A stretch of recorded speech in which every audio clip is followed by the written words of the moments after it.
বৌমা, এক গ্লাস পানি দাও তো।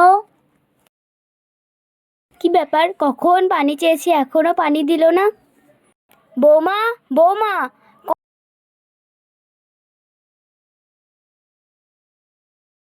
চেঁচাচ্ছেন কেন? দেখছেন না আমি ঘরে মেকআপ করছি, আর খবরদার চেঁচাবেন না।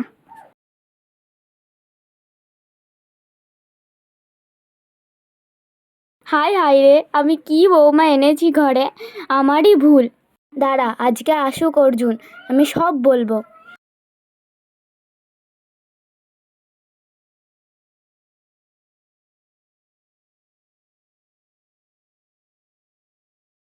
কি হয়েছে মা, তোমার মুখটা শুকনো শুকনো যাচ্ছে কেন? আর বলিস না, তোর বউকে আমি এক গ্লাস পানি চাইলাম আর ও আমাকে ধমক দিয়ে পালিয়ে গেল। তাই নাকি? দাঁড়াও, আমি সুমিতাতে ডাকছি। সুমিতা, সুমিতা, কোথায় তুমি?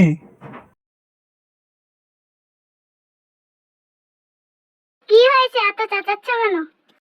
তুমি নাকি মাকে ধমক দিয়েছো আর পানি চেয়েছে দাওনি? তুমি তো জানোই তোমার মা শুধু শুধু চেঁচাই, পালিয়ে এসো তো। হ্যাঁ, ঠিকই বলেছো, চলো পালিয়ে যাই আমরা। দেখলেন তো আপনারা এখনকার বৌমারা কেমন, তার জন্যই বলছি আপনারা একটু দেখে শুনে বৌমা আনবেন বাড়িতে। এবং এই ভিডিওটি ভালো লাগলে লাইক, কমেন্ট, শেয়ার, সাবস্ক্রাইব অবশ্যই করে যাবেন।